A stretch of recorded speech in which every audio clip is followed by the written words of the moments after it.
where I am at the moment, you can't really feel the wind. I'm hoping there's going to be very little wind today because I want a comfortable fish. It's icy cold, there's a bit of ice in the air. Got my thermals on today. That's how cold it is. Looks like the sand has been pulled back a little bit. I'll show you what I mean by bassy ground in a minute. I'll show you why the bass love it here so much. Because the tide is out, I can show you. Obviously, if you're going to go rock fishing, make sure you're wearing the correct clothing. What I mean by that is I mean hiking boots, preferably. And I've actually had experience myself of climbing down to a fishing location and just getting down here to the final 1 or 2 steps, quite a steep one, and my feet just went flying out from underneath me, and I was there for some time recovering. It was very painful. They're sharp and they can do some serious damage. I mean, it's probably this time of year, it's probably best to avoid rock fishing altogether, but unfortunately it's my favourite type of fishing. You can get to a good location, you can catch a lot of fish. See all sorts of wildlife when you're out fishing on rocks.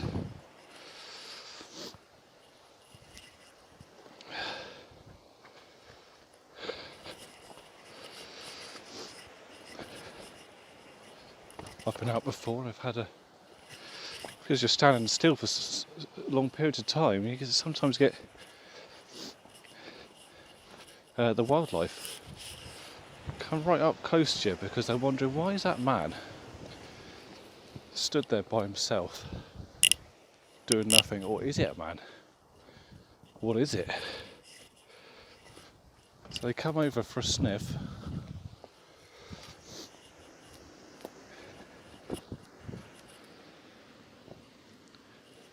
I've had a fox come up to my ankles before I've realised it before. Like I said, the best locations always take a bit of time. There's 2 people on the beach walking a dog, they're always there. Never mind. Can't get the whole world to yourself. It's actually a better view, I think, because the tide is very low. Right, what I was saying about the this being a very bassy sort of ground, and reasons why they love it, that is the reason why there. There's very low grey rocks there. All the food likes to hang out in there, all the little bleddies and gobies and what have you, sand eel. They swim out there looking for food themselves, and then Mr. Bass comes along, and they get in there, they fly in out of here, and that's why you get bass here. And the last bass I caught was off the end there. But, there's a couple of boats out today. Sometimes this is Falmouth, where I live, and biggest harbour in the world. A lot of boats in there. I'm taking this very slow because I'm carrying a camera. Obviously I do not recommend doing this. Actually, I'm going to have to move hands here.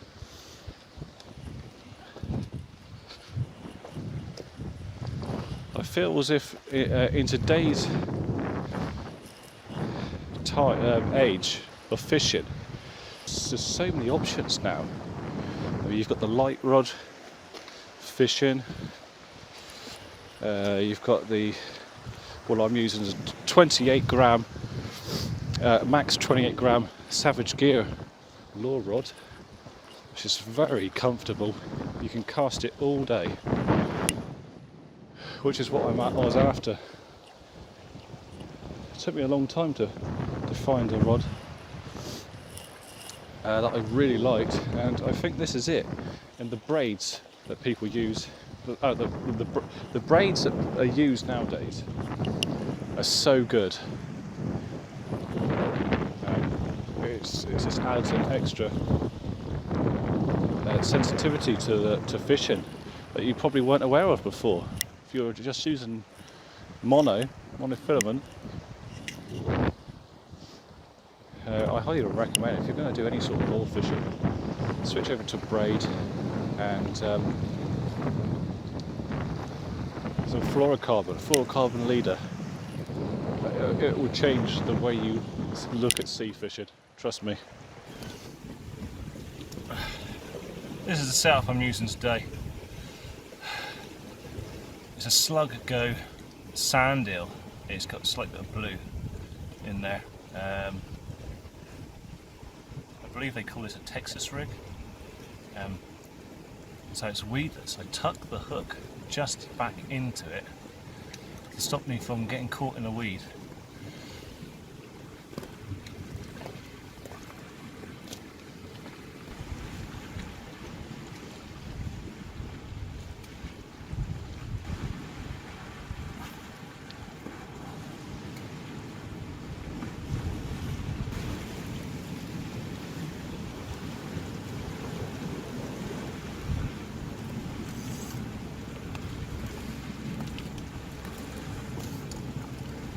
I can tell I'm going to be having a bit of trouble with this today, only because the tide is so low at the moment and there's quite a bit of swell coming in, and I had one or two little knocks, but it's so small.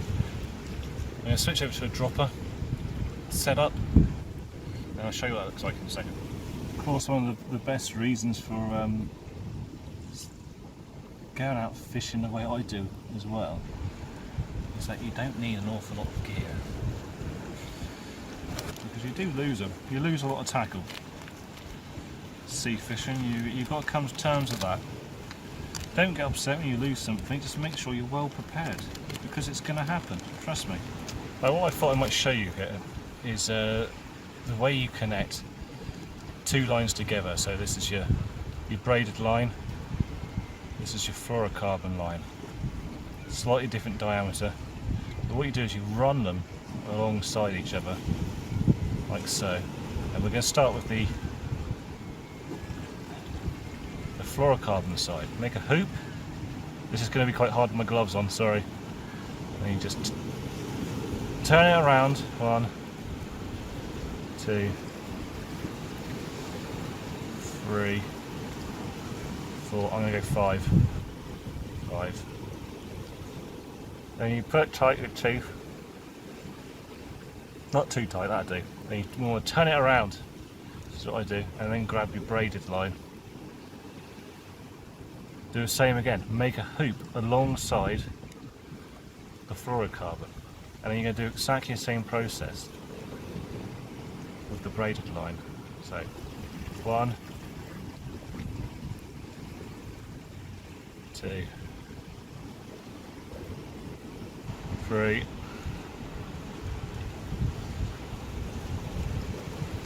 4. Oh, I told you it's hard work with the gloves on. 5. And I'm going to do one more because it's braid. I find that sometimes you have to do it a little bit extra on that side because it's going to finish. So you tighten that up. Okay. Always wet it, and then we'll turn it back around. So that's your. Oh, where is it? Where is it? It's your knot there. And you're going to pull them together. Hold both lines. Pull them together until they meet. And now one side is going to be a bit untangled because it's the fluorocarbon is a bit thicker line. So just pull that tighter now. Just the fluorocarbon until you get a neater knot. Can I get this on camera? No. And then pull them together, and they will tighten up together then. And that is how you join two lines. Right, while I'm setting up for a drop shot, I thought I might as well show you my method for setting it up. So there's your fluorocarbon. It doesn't matter. Leave yourself enough at the end so you can put the weight on. You know, you need a bit of distance from the bottom to your hook. But what I do is I'll do the same method. You form a hoop, just the one.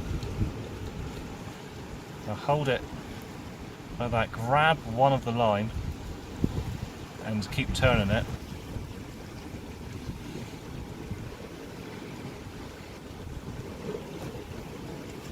Okay, I don't know how many I've done there, but then when you've got the hoop left there, then pull the other side of the hoop through. What a mess. Again, I've got gloves on, this is really hard.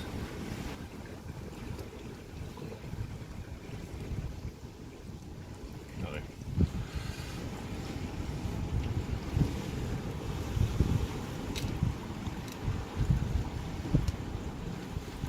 And then you get to there, put tight. Now, you've got this nice little hoop that comes off the side of your line like that. Now we want to cut the bottom of that. Let's make sure it's tight first. Grab the bottom of your hoop. That's how I do it anyway. Cut the bottom of that hoop, leave a little bit of a tag because you don't want it to come undone. That's your line for your hook. And these are the hooks that I'm using. I'll show you what it says on the label. Okay, size 8. The knot that I like to use in the majority of my fishing is called a grinner. Grinner knot, as far as I know.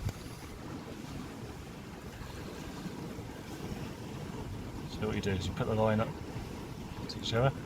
1, 2, 3. I'm only doing 3, and then hoop back around on itself, and then back through the hoop again. 1, 2. Oh. 3. Grab that. I like to use my teeth. Wet the knot again so it looks a bit like that. Put it tight. Hold the hook tightly. Don't get the hook in your finger. You ain't getting it out again. Put it tight and you'll get a nice little neat.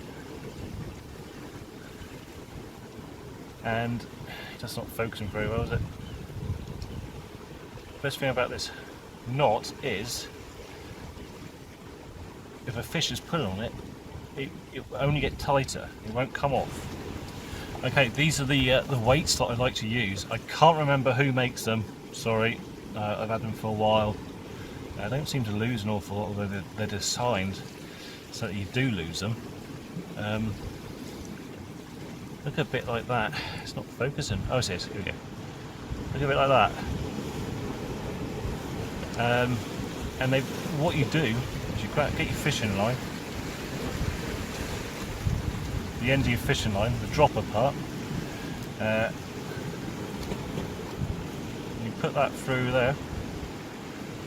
Then what you can do is you can work out how deep you want it from there. I'm going to say like there, and instead of tying it through, just grab the other side of the line and just put it tight.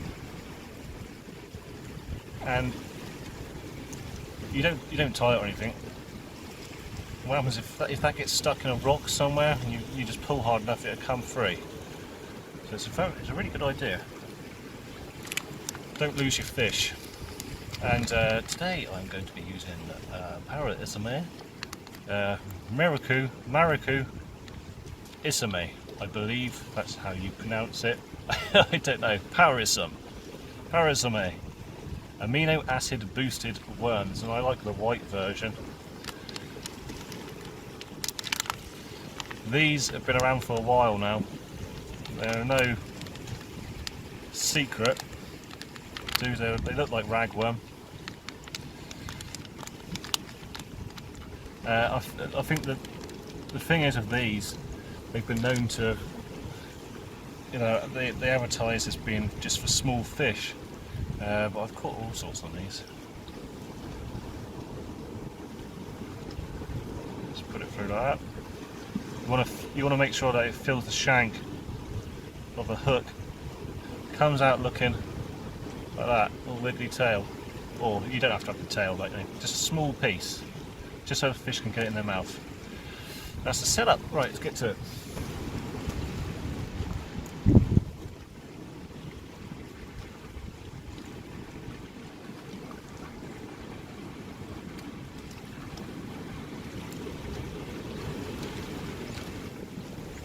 There I go, what I said to you earlier about losing the weight.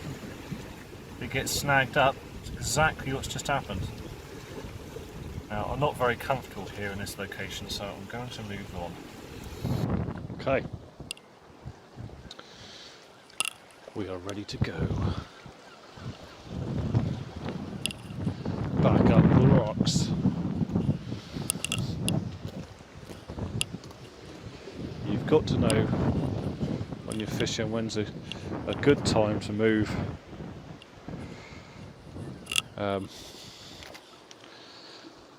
Be surprised, sometimes you look in these rock pools and you'll find quite large fish.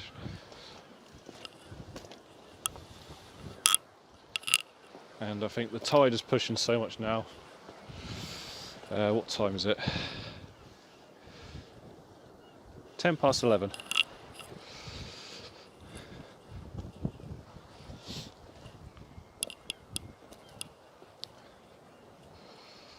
Yeah, it's pushing so much now. So that's where I was down there. It actually wasn't a very good spot. Too much tide pushing in there for drop shotting anyway.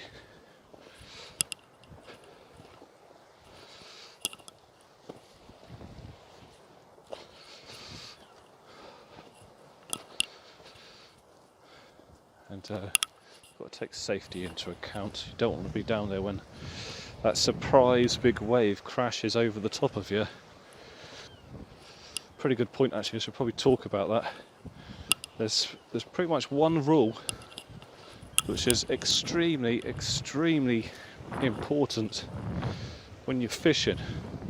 It's something I will drill into my kids as they grow up and they want to experience this sport for themselves. Is you never turn your back on the sea. She will get you. You never turn your back on the sea.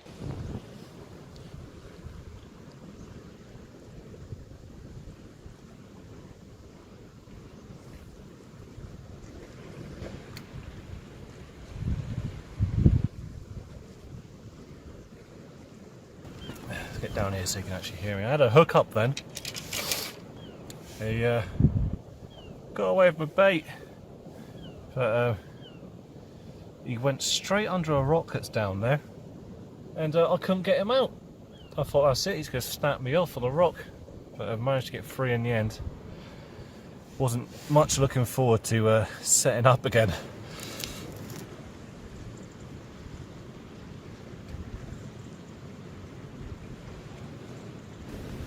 There we go, a bit disappointing, but don't seem to be having any bites over this side, so I'm going to try and move back over to where the beach is, see if we can get some little bites over there. I had a couple of knocks. The annoying thing is I saw quite a large fish actually swim in, but he didn't want to play. Alright, let's move on. What I'll do quickly is, as I move and spot, I thought I'd have a talk about the area that we're fishing in quickly. Well, not the area, just the sort of the conditions. They're not great, but they're not bad as well. In the sea, you can see behind me, it is a little bit on the rough side, but it's not a problem. Finding the fish, I mean, this time of year it's December, it's a bit cold, a bit icy cold, everything slows down a bit, even the fish.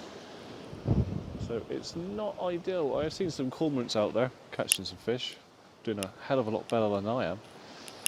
I was going to talk about my methods for looking for fishing spots. Most people come down here, if they're inexperienced fishermen, they're going to be going straight to the end, right to the point, and just chucking it out at the sea, not hitting anything, then going home disappointed at the end of the day. telling their mum and dad, oh, I hate fishing, it's rubbish. That's not the method, as you can see. Look, I'm pretty damn far away from the end, the point of the rocks. I've chosen actually a nice comfortable spot, because you've got to be comfortable if you're fishing. If you're not comfortable, you're not going to enjoy yourself. And you're just going to go away thinking fishing is rubbish. Obviously I've been doing this since I was a kid, so I've been through it all, is what I'm saying. Now I'm actually, if you want to go fishing, you want to look for places where it's all, this is going to sound like an early 90s Matt Hayes video as I describe this, but you want to look for structure, fish-like structure. So you want those little coves and stuff. You think, oh, the wrasse are going to be going in and out of them. You want those little runs. If you're just fishing for wrasse and you want, see if I can just turn this around a bit. But if you're fishing for bass at wrasse, then you want little bits of structure like this. So they're going to be like down in all the nooks and crannies that you thought there was going to be no fish whatsoever. You can't see it underneath this water, but there's actually a massive rock structure there. And over there, in there, that's where they're going to be.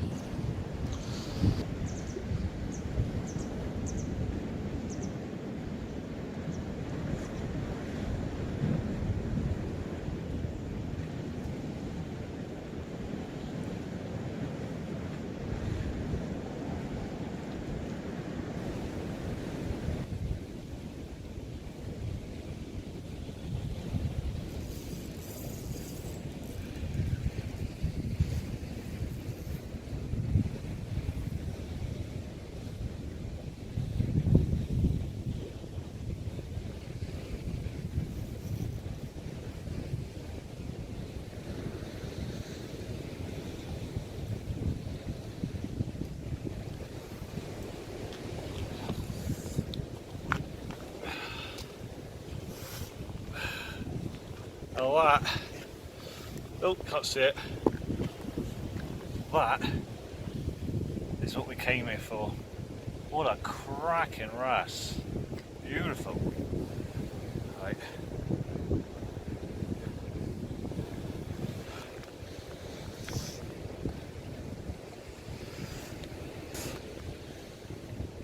Oh, I'll look at it again. Look at that, get his fins up. Beautiful. It's exactly what we were after. Look at those gnashes down there. Beautiful. Right, get back quickly.